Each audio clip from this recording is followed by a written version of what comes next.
Here's a reality check that might surprise you. Despite alarming headlines suggesting U.S. Space Command personnel will refuse to relocate to Huntsville, one relocation industry veteran is calling this narrative complete nonsense. That worry is massively exaggerated, declares John Boyd Jr., the principal at Boyd Company, a firm that orchestrates corporate and federal relocations nationwide. His client roster reads like a who's who of aerospace giants: Boeing, Pratt & Whitney, United Technologies, Safran Landing Systems, and the Aerospace Industries Association.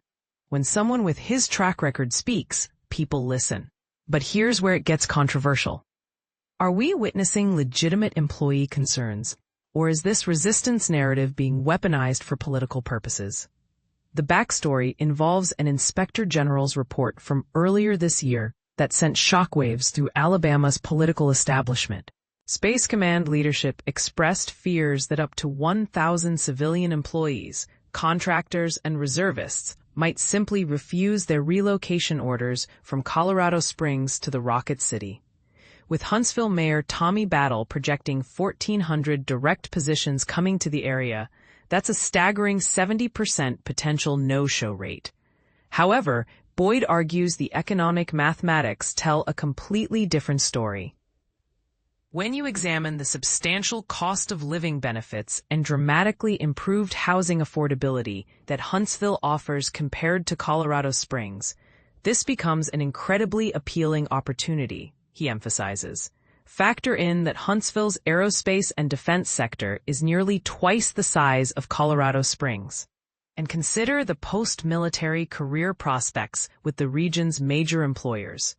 This relocation should be viewed as a golden opportunity by most personnel. And this is the part most people miss. Huntsville has already proven this playbook works. Mayor Battle recalls identical doom and gloom predictions from 2005 when the Army Materiel Command prepared to relocate from the Washington, D.C. area to Redstone Arsenal during the base realignment and closures BRAC process. Initial reports suggested virtually nobody would make the move to Alabama. Those early concerns proved unfounded, Battle explains. Once the first wave of relocating families began sharing positive experiences about Huntsville's quality of life, others followed suit. Ultimately, approximately 50% of the workforce chose to relocate. He anticipates similar numbers with Space Command, which would mean roughly 700 positions available for local talent to fill. Boyd reinforces this pattern by highlighting other successful Arsenal relocations, including hundreds of FBI positions that have moved to the area in recent years, with expectations of another 2,200 FBI personnel relocating over the next 5 years. Lucia Cape, Senior Vice President of Economic Development at the Huntsville-Madison County Chamber, reveals that their recruitment strategy mirrors the successful approach used during the 2005 BRAC relocations. The Chamber has maintained ongoing relationships with the Colorado Springs community for several years, and many companies operate facilities in both locations, potentially easing the transition. According to a December 12, 2024 Congressional Research Service report cited by Breaking Defense, approximately 1,700 personnel are directly assigned to Space Command headquarters, a figure that U.S. Representative Dale Strong has repeatedly referenced.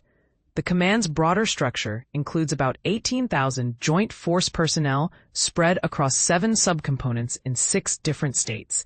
But here's what raises eyebrows. Why are we seeing such organized resistance to what appears to be an economically advantageous move? Is this genuine employee concern, or are we witnessing a coordinated effort to undermine a decision that some view as politically motivated? The relocation represents more than just job transfers. It's about reshaping America's space defense infrastructure and determining which communities will benefit from billions in federal investment and high-paying aerospace careers. So here's the million-dollar question. Will Huntsville's track record of successful federal relocations overcome the negative narrative? Or are we seeing a new type of federal employee resistance that could reshape how government relocations work in the future? What's your take? Do you think federal employees should have more say in where their agencies relocate? or should economic and strategic considerations take precedence? And for local residents, are you concerned about competition for jobs or excited about the economic opportunities these relocations might create? The comment section is open for debate.